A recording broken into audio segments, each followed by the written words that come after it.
इस कहानी का टाइटल है जीना यहाँ। मेरे लिए किसी को रोने की क्या ज़रूरत है। मेरे दुख मेरे अपने हैं, मैं उन पर हंसूं या रोऊं। समीर की खामोशी ही समीर की खुदी थी। 11 साल की आयु में जब समीर का दायां बाजू कटा, तब चीखी तो माँ, चिल्लाया तो बाप। लेकिन वो चुपचाप उन चेहरों को देखता रहा जो राजा साहब की इकलौती औलाद समीर सिंह की मिजाज पुरसी को आते थे और रोते थे। मेरे लिए कोई नहीं रोया। 22 साल की उम्र में बाएं हाथ से उसने अपनी डायरी के सफ़े पर लिखा, लोग रोते थे मेरी माँ के लिए, मेरे पिता की बदकिस्मती के लिए कि उनकी इकलौती औलाद का एक बाजू कट गया है। भगवान ने एक ही लड़का दिया और उसका भी एक बाजू। लेकिन समीर के किसी काम में फ़र्क नहीं आया। जिस दिन दाएं बाजू की पट्टी खुली, उसके दूसरे दिन से उसने बाएं से ऐसे काम शुरू कर दिए जैसे था ही नहीं। लोग उस लड़के के हौसले पर हैरान होते थे। कैसे सही जाता है, जैसे कुछ हुआ ही नहीं। मेरे अंग मुझसे हैं, मैं अपने अंगों से नहीं। मैं हूं, मैं जिंदा हूं। क्या हुआ अगर मेरी टांगें सूखती जा रही हैं? अभी तो मैं सीने से रेंग सकता हूं। बाजू के ऑपरेशन के कुछ साल बाद समीर के साथ एक और हादसा हुआ। उस वक्त वो 20 बरस का था।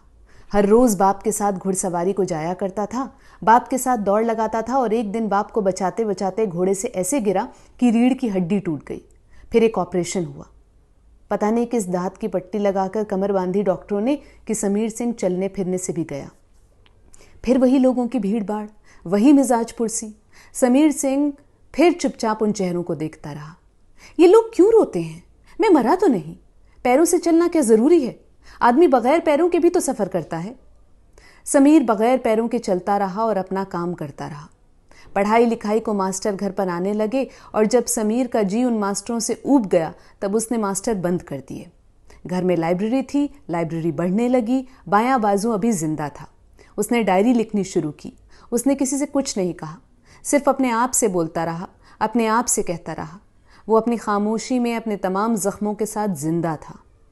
साल 1.5 साल ही बीता होगा कि एक नए मर्ज ने टांगों में रोइंगना शुरू कर दिया। डॉक्टरों का आना जाना फिर से शुरू हो गया। कुछ कहते थे रीढ़ का ऑपरेशन ठीक नहीं हुआ और कुछ कहते थे नई बीमारी है जिससे टांगों तक खून पहुंचने में रुकावट होती है। उन्हीं दिनों समीर ने लिखा था डायरी में, तो क्या हुआ, अभी तो मैं सीने से रेंग सकता हूँ, अपनी आवाज़ पर पल सकता हूँ, अपनी खामोशी के साथ बरसों लंबा सफ़र तय कर सकता हूँ। लेकिन उसके बाद राजा साहब की हालत बहुत ख़राब हो गई। दिन रात समीर के गम में बौड़ाई से लड़ने लगे। कोई वैद्य, कोई डॉक्टर नहीं छूटा, कोई पीर, कोई फ़कीर नहीं बचा। माँ दोनों की हालत संभालते संभालते चल बसी। राजा साहब पागलों की तरह समीर के चारों तरफ घूमने लगे। उसके लिए दोस्त ढूंढते, साथ ढूंढते, लेकिन समीर तो सिर्फ अपने आप में जिंदा था, अपनी एक चुप में, अपनी एक खुदी में। मेरे अंग मुझसे हैं, मैं अपने अंगों से नहीं, मैं अभी जिंदा हूँ। अचानक एक दिन राजा साहब ने ढिंडोरा पीट दिया कि वो समीर की शादी करना चाहते हैं। लड़की जात पात से कुछ भी हो, कैसी भी हो, लेकिन वो हो जो समीर की हमदर्द हो सके, जिंदगी भर उसका साथ दे सके। समीर ने समझाया, मना किया, लेकिन बाप की हालत देखकर चुप हो जाता। जानता था उसके पिता का गम उसके जख्मों से बहुत बड़ा है। लड़कियां बहुत आईं लेकिन रिश्ता कोई नहीं आया। समीर ने लिखा, लोग आते हैं राजा साहब के लिए, राजा साहब की हवेली के लिए, राजा साहब की दौलत के लिए। मेरे लिए तो लोग सिर्फ रोने का बहाना होते हैं। मायूस होते होते राजा साहब को रिश्ता मिल गया। लड़की जात की अच्छी थी, चाल की भली। राजा साहब देखते ही जान गए कि वो दौलत देखकर नहीं बल्कि दुख देखकर, दुख समझकर ही शादी कर रही है।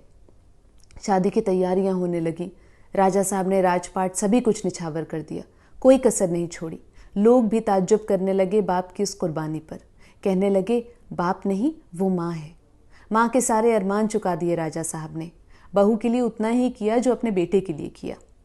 मंडप सजे, बैंड बजे, आतिशबाजी से चांद को आग लग गई।